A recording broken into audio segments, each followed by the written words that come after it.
You need to see this. The View is clearly an echo chamber, but just a few weeks ago, the panel had on a former White House correspondent who's got a long history of drumming up anti-Trump narratives along with friction from the former president head on. I sat through this entire segment so you don't have to, so let's watch and dissect what he said specifically with his new Trump-bashing memoir. They had candidates on the stage, Republicans debating different policy differences, attacking each other over little things that they did or didn't do, and almost no mention of you-know-who. Almost no mention of Donald Trump, and no acknowledgement of the fact that none of them have a chance unless they can take him down. And yet it was like, but Chris Christie takes him down, and he doesn't have a chance either. So I think it's a losing game against the guy. Well, I'm not convinced it's over. I'm not convinced. I think the Republican primary still has a ways to go. And I think that Trump is a lot more volatile than people realize. One of the reasons why I wrote this book is that there has been very little attention paid to what the guy is actually talking about now. That's plainly untrue, at least for the first 2 decades. Trump and his potential pardon were a lead question in the first debates,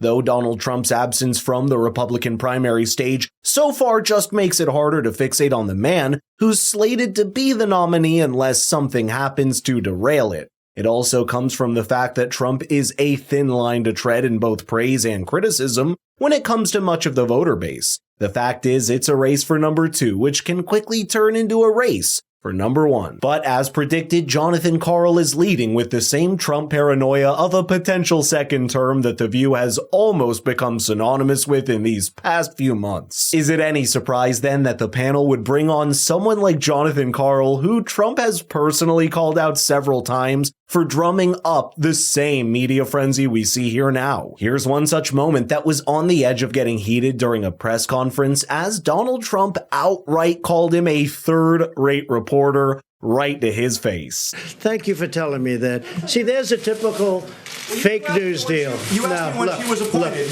I told you when she was appointed. You're a third-rate reporter, and what you just said is a disgrace, okay? You asked me, you said, sir, just got appointed. Take a look at what you said now. I said, when did this person, how long in government? Well, it was appointed in the Obama administration. Thank you very much, John. Thank you very much. You will never make it. Go ahead. That was a burn many other reporters felt during the Trump presidency, though in this particular case, I did almost feel bad for Jonathan for a second there. But not for long, because apparently he's got a whole new book out that's a supposed expose on the inner workings of the Trump presidency that nobody asked for. Let's just watch the rest of this before we pick apart the empty rhetoric. You know, look, there's a very solid base of support for him, but it is a minority, even within the Republican Party. You have the people, the hardcore that are with him, and then you have those who think, well, you know, I don't like Biden, and, you know, I want to go back to where we were 4 years ago. But the hardcore, the shoot 'em on Fifth Avenue people, that's, you know, a minority of the Republican Party, but it's driving the train right now. You know, I agree with Alyssa. This book is fantastic. It's right on time. I love the title, Tired of Winning, because he's such a loser. But from my opinion.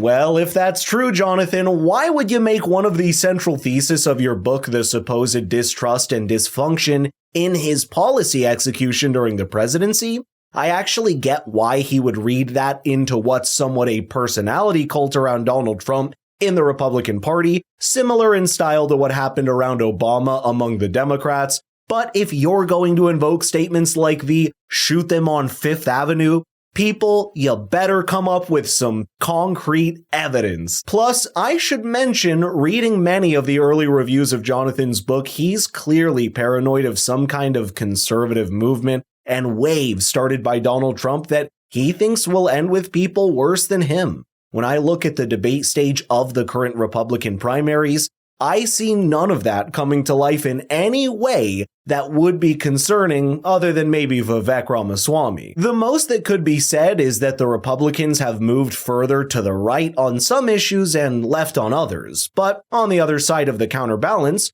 all you need to look at are people like Bernie Sanders, AOC, and Ilhan Omar to see how far that party has shifted radically to the left on both societal and economic issues. Let me explain. This is somebody who spent more than a year in the West Wing in a very senior position, had close interactions with Trump virtually every day, so saw him up close, served him as not one of the people that has come out publicly to criticize him, has stayed out of politics since he left the White House.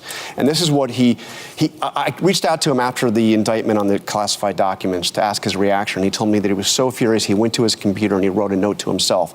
I said, what was the note? And he read it to me. And this is it in part.